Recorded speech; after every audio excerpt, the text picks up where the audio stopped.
Hello, hello, hello, and welcome to today's episode of Her Version. This podcast is dedicated to sharing stories of struggle and triumph, a platform that allows individuals to tell their truth in order to inspire and uplift others. For those of you that are new to this podcast and like content like this, make sure you hit that subscribe button. Make sure you follow, like, and share. I am your host, Sabrina Victoria. Let's jump right in.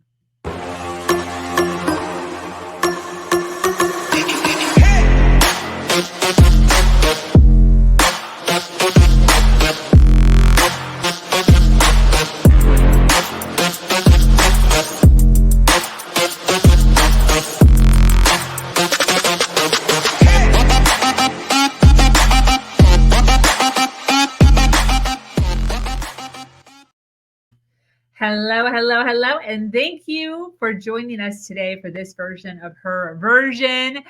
This platform is built on storytelling and the understanding that many times our greatest learning experiences come from listening to other people's stories. Today, I am speaking with an amazing woman named Elizabeth Burrows. Have you ever wanted to edit your life? I know I have. Not make it over, not delete it entirely, but just edit it just a little bit. Elizabeth is here today to talk about her journey through not feeling adequate as a woman, a wife, or a mother, her struggle with expectations and feeling alone. Today, we are talking real life, the ups and downs of just everyday life, what it means to struggle, and why struggle isn't necessarily a bad thing. I want to welcome Miss Elizabeth. How are you today? I am amazing and so excited to be here. Thank you so much, lady. I so appreciate you coming on, chatting with me, and spending some time with myself and the community to share a little bit about who you are, what you do, and your journey to get to this point. Yes. How has your week been? My week has been crazy. So we're just coming off of the heels of an 8-day quarantine over here in my household. My daughter caught a very mild case of COVID, but we had both been exposed. So we were both quarantining and isolating and all that stuff. And today's her first day back to school. So Perfect timing for the Her Version platform. I know. I love it. Well, thanks so much for joining me. I would love to kind of just jump in and allow you the floor just to kind of share a little bit about who you are and a little bit about your journey, your past, and then we'll kind of flow from there. Is that cool? Yeah, absolutely. Yeah. So, my name's Elizabeth, and today I'm excited to say that I am a full-time life coach. Specifically, I'm a mindset coach, which means I help my clients cultivate a mindset that supports them in showing up in life the way they need to so that they get what they want out of life. And I absolutely love what I do. But this is actually new for me, kind of a new career. So my life, this has been my life since the beginning of this year. This is May. So in January 2022, I became a full-time coach, but before that, my career was actually in the public and nonprofit sectors. So I really have had a whole career built on serving others and serving community. And really just trying to leave the world a better place than it was when I arrived. And that's really one of my values. It can be draining sometimes, and it is a very high standard to live up to. And so you can imagine that after being kind of into my career for about a decade and then getting married and starting a family, having a beautiful baby girl with my husband, and wanting to also serve my family, right? And be the best person I could be for my husband and for my daughter. It started to feel like a lot. Yeah. And not just a lot, but like a lot. And I got to a point where I just felt like I was failing at life. And I mean, failing at life. I felt like I was drowning under the expectations that everyone had for me and all of the obligations that I had agreed to. And I felt like I was completely ill-equipped and inadequate to be able to be effective in any position that I held in my life. And as you can imagine, I felt terrible and life kind of sucked because of that. And I don't even know if it was obvious. So I went through kind of a phase of just introspection and just looking for answers. And it led me into the world of self-development, right? And self-help. I stumbled upon the principles of mindset, and that's what I use to kind of make changes in my own life. And in 2017, I started the Life Edit Project. Really, it was just supposed to be a blog so that I could tell people about my own journey. And in 2018, I realized, oh no, like I would actually be better at coaching. And that's a better way to serve my community and have the impact that I want. So I've been coaching since 2018, but really cranked up the volume on my own self-work and serving clients when the pandemic hit, right, in 2020, because that's when life started life and real hard for everyone. Yeah. And yeah, so it's led me to where I am today, which is a very different place. Yes. Yes. I want to talk a little bit. You mentioned expectations that others had on you. Mm-hmm. Is that you thought they had it on you, or they actually told you? So it's a little bit of both. And it's so funny because as I was even saying that, I realized that it's not actual expectations that are sometimes the hardest to live up to. It's imagined or perceived expectations. Yeah. And one of the things that I had done was, or one of the things that I was used to. So as a kid, I was like really good at school, right? So I was an excellent student. I was kind of a goody two shoes, right? So I followed the rules. And so I had kind of built this reputation of being very reliable, very responsible, right? Adults used to call me very mature. Uh-huh. And I was also kind of a peacekeeper. So if there was conflict between different groups of kids at school, right, I was kind of the one that went back and forth between the groups and brokered a peace treaty, right? That was kind of the way I showed up.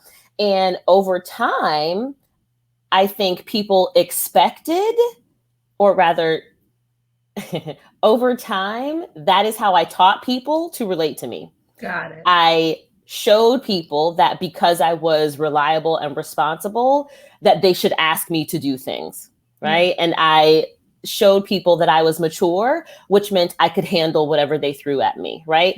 And so I kind of built this dynamic where I was doing everything alone, and I was bearing kind of everything at its fullest and hardest, instead of like asking for help and just like being a regular human being. And so I was really good at being strong. Yeah. And whether or not that's what people wanted to expect of me, it's what I taught them to expect of me. Yeah, definitely. I remember there was this one time I was having just a breakdown early on, baby. My son was probably like 4 months old or something. And baby daddy was still living with me. And I remember crying. He came home and I'm like, I need to take a shower and I have to do dishes and I have to vacuum and I haven't even done this yet, blah, blah. And he goes, who told you you have to do all that? Mm-hmm. Yeah. And I was like, but I have to, because it's what I saw my mom do. It's what I saw in the magazine. It's what I saw on TV or whatever it was. But these expectations of these things that we think we have to do sometimes isn't necessary. It's like it's not necessary. Yeah. Almost nothing is completely necessary. That's the funny thing, right, about life. Like we opt into so many things that we then feel are like hard commitments that we're not allowed to change, and everything is negotiable. Yeah. There are very few decisions that we can actually make that we cannot reverse by making another decision in the future, right? So yeah, for sure, it's so true. And not just the things that we like opt into because we create them, but it really is true that especially as women, we're socialized, right, to see ourselves and envision ourselves in certain positions. And this became really clear to me when I became a mom, right? So, and I think there are so many moms out here that can relate to this, but I want you to pay attention and notice how people talk about motherhood versus how people talk about fatherhood, right? And kind of what's expected of a mom or a dad. But then notice how people talk about parenthood, right?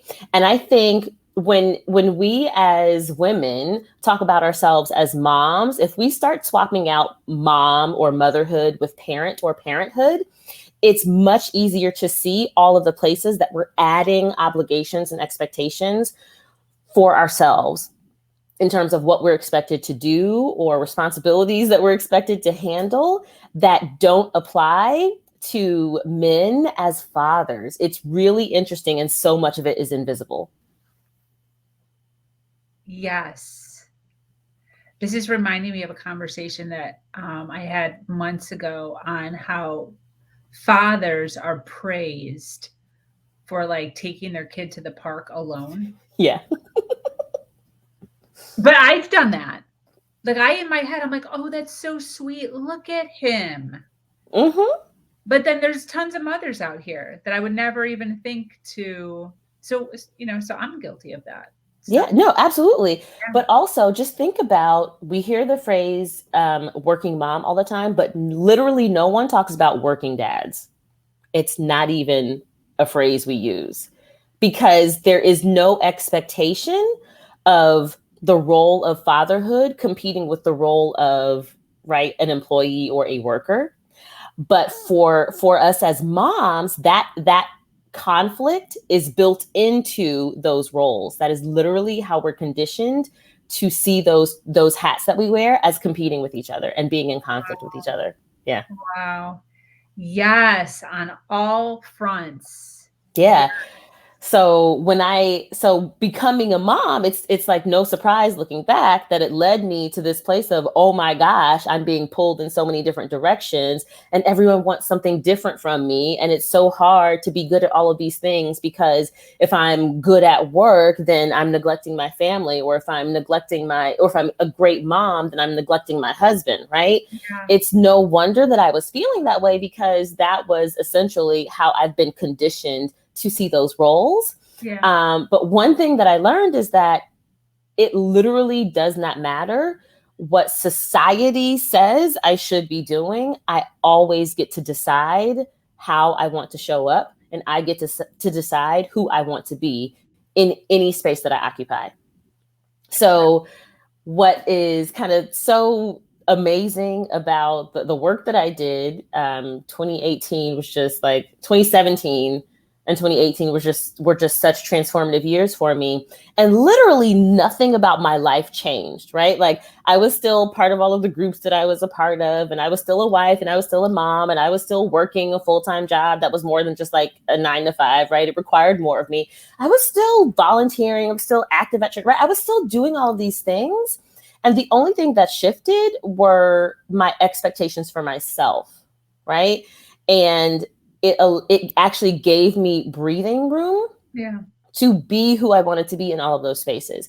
And I got to decide that being a diligent employee was not in conflict with being a good mom, right? And I got to decide even what being a good mom meant for me, right? Because there's no dictionary definition for good mom. Yeah. I joke with my son all the time. He's 18 now, but his whole life I've joked like it's just an experiment. Like I have no idea what I'm doing. 100%. And I tell him that to his face. I'm like, I have no clue what I'm doing. I don't pretend to be an expert. So yeah, I totally agree. I want to ask, as far as your journey and where you have come from, all the way up into where you are now, what do you think has been your biggest challenge that you've had to overcome? And then what did you learn from that challenge? My biggest challenge has been learning how to make decisions. So I used to identify as a chronic procrastinator. And what I actually have realized, and this is actually a new realization, is that it wasn't procrastination per se that was my problem. It was my inability to decide what I was going to do. And kind of that failure to make decisions and that failure to take action is what kept me stuck. And to me, that just looked like procrastination, right? And so I've learned to challenge myself to take bold action or to make decisions faster. Once I realized that, like, I was dragging my feet on things simply because I wasn't deciding what I wanted or how I wanted to show up, it opened up the door for me to actually take charge and get through things much faster. It's amazing what deciding and sticking to a decision can actually do for opening up your schedule, right? And clarifying what kind of commitments you have on your plate. Yeah, that was definitely my biggest decision. And I think that was hard because I don't remember ever really being taught that certain parts of life were really up to me. Choices, yeah. Yeah, right. I think for so long I was really just taught that, like, this is the path that you're on. And so you just kind of move from milestone to milestone, right? And that this is what life is supposed to look like. And I didn't realize that the path was my choice, and that what my own milestones for success, that even those things were my choice. So that was a huge struggle for me, because making decisions at some point meant that I was going to be showing up differently than what someone else expected of me. Yeah, definitely. Did your whole thought process, when you started to realize that you could make choices, was that when you started to step into self-development, or are those two different stories? No, it's the same. It's the same. I would say I found the world of self-development, and somewhere up in there, I learned that I had choices and I started to recognize the choices.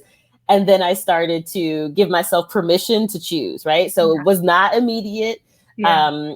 There were some decisions that I think were easier for me to make than others. And there were some decisions that felt more urgent for me to make, because there were just some things in my life that